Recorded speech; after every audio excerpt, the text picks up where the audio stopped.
Good morning, everyone. Welcome back to Getting Out of Bed with Micah, where I take you along with me on my journey as I grow in discipline through getting up early and starting my day off in a productive, successful way. So today, it is Tuesday. I got up at about 6:35-ish today. So, again, kind of roughly the same as yesterday. I had a meeting last night, and we hung out afterwards. I didn't get to bed till like 2. So kind of glad. 6:30, not too bad after 2, but hopefully tomorrow we'll be able to do better. So we're always trying to grow, not get satisfied with where we are at. But anyway, my body's starting to feel back to normal. Get a mosquito. Anyway, my body's starting to feel normal again. My arm still hurts slightly, but not, too much. So that's cool. I'm gonna probably try and do my little workout today. A little something. And hopefully that'll be good.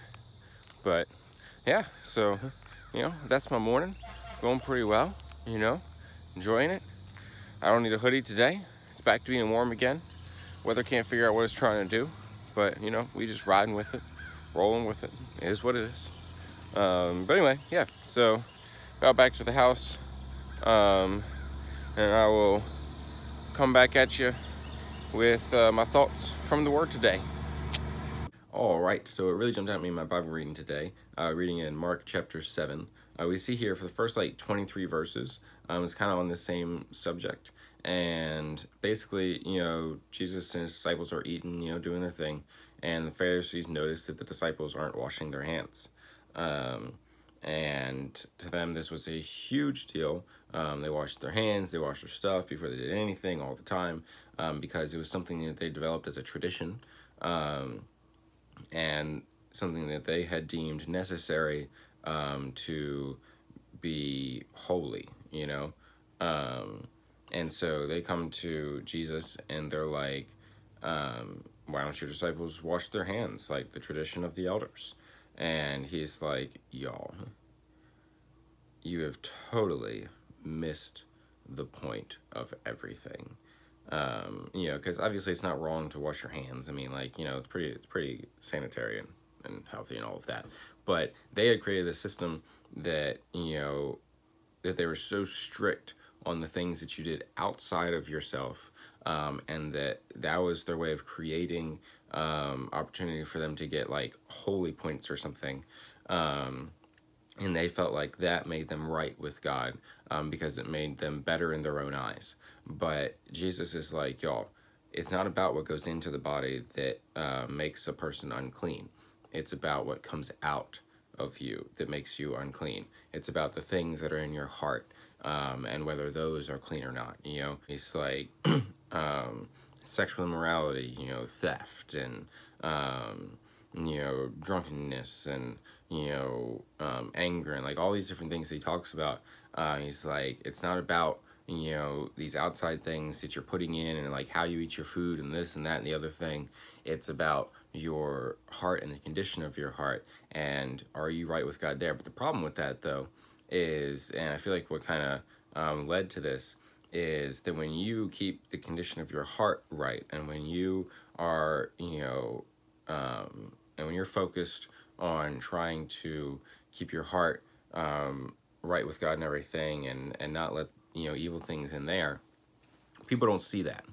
No one sees your heart necessarily. People see the fruits of it, and and what comes out is usually a representation of what's in your heart, but people don't see your hard work, uprooting things in your heart and planting good things and watering those good seeds, even when you don't feel like it, and even when it sucks, even when you hate it, even when you liked that thing that was causing damage in your heart, and so you had to remove it, and people don't see the internal struggle. People don't see the internal work that you put in, but people do see the external.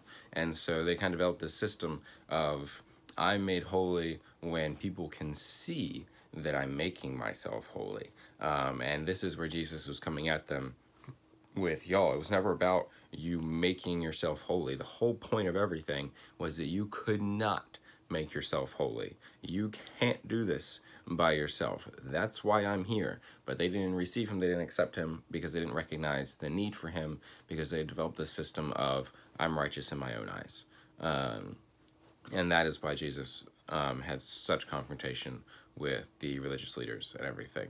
The other thing that I think is fun here in this chapter is we see over the next couple verses where this woman rolls up to Jesus, and she's got a demon-possessed daughter, and but she's not a Jew.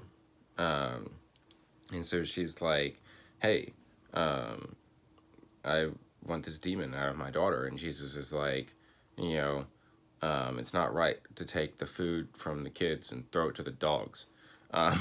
And I love this interaction because it's like one of those savage things, you know, and this was just a cultural thing. Like, Jesus was here first for the Jews, and then after the crucifixion, he was able to break down that barrier, which was one of the whole points of why he came, was to break down the barrier between the two and bring life to the Gentiles as well.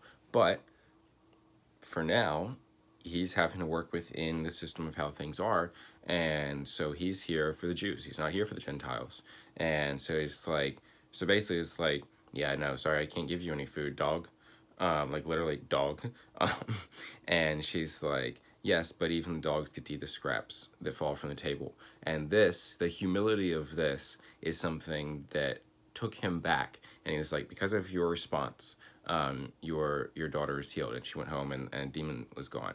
And the thing that what I think really took him back in this, which is why I think it's cool, is that he saw in her a humility to say, I may be a dog, but being a child isn't what made me worthy of getting food to begin with. It's that you're so good, was essentially what she was saying. And he's like, wow, I don't even like, and he's just dealing with this, you know, arrogance of the Pharisees and everything. And I think this humility really took him back, and it's something that stopped him in his tracks. And he was like, wow, I don't see humility like this in my people. He's like, ah. But anyway, so I just thought that was cool. I enjoyed that. But yeah. So that'll be it then for today's Getting Out of Bed with Micah. Thank you so much for watching. Be sure to like, comment, and subscribe. And always remember that you are important, that you are valuable, that you matter, that Jesus loves you, and so do I. And I'll see you next time. Toodaloo. Bye.